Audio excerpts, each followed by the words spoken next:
Siku ya leo ni siku kubwa sana katika tasnia ya burudani katika taifa la Kenya, kwani msanii mkubwa zaidi wa nyimbo za Ohangla kwa jina la Prince Indah ameweza kutangaza kwamba atakuwa anafanya traditional wedding yake katika kaunti ya Migori. Katika jina la Kiluo, traditional wedding hiyo inajulikana kwa jina la Nyombo, na sasa hivi tunavyozungumza ni kwamba watu tajika kutokea maeneo tofauti tofauti ya taifa la Kenya tayari wameweza kujumuika katika kaunti ya Migori, na sasa hivi ni kwamba shamra za harusi hiyo tayari zinaendelea. Baadhi ya watu ambao wameweza kufika katika eneo hilo ni pamoja na designer maarufu zaidi katika taifa la Kenya kwa jina la Bolo Beskop ambaye tayari yupo katika eneo hilo.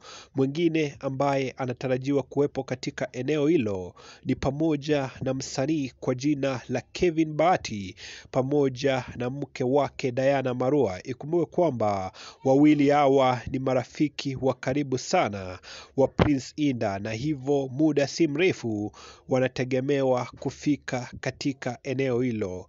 Celebrity mwingine maarufu ambaye huenda atakuwepo katika harusi hiyo ni pamoja na kinara wa Azimio la Umoja Raila Odinga, ambaye siku mingi ambazo zimepita Bolo Beskop amekuwa ni designer wake, na kwa pamoja wamekuwa ni watu wa karibu sana wa Prince Indah, na hivyo Raila Odinga anatarajiwa kufika katika harusi hii ya Prince Indah pamoja na macelebrities wengine kibao, ikiwemo ni Sandra Dacha ambaye tayari yupo katika eneo hilo.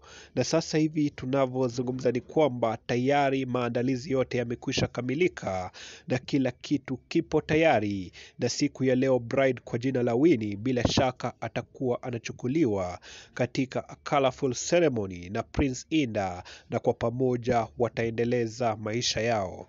Ni hafla ambayo tuko hapa kufuatilia moja kwa moja, na fahari yetu ni kuhakikisha kwamba tunakuletea ujio wa kila kitu ambacho kinajiri kutokea kaunti ya Migori. Unachohitaji ni kusubscribe ili wa kwanza kupokea taarifa zetu pindi tunavyozi upload, na bila shaka ndani ya Vic Dimples utakuwa kwanza kupokea taarifa hizi za harusi hii ya kifahari, harusi ya Prince Indah, msanii pendwa zaidi wa muziki wa Ohangla kutokea taifa hili la Kenya. Je, wewe kama mfasi wa Prince Indah unategemea nini? Drop comment yako, au sio?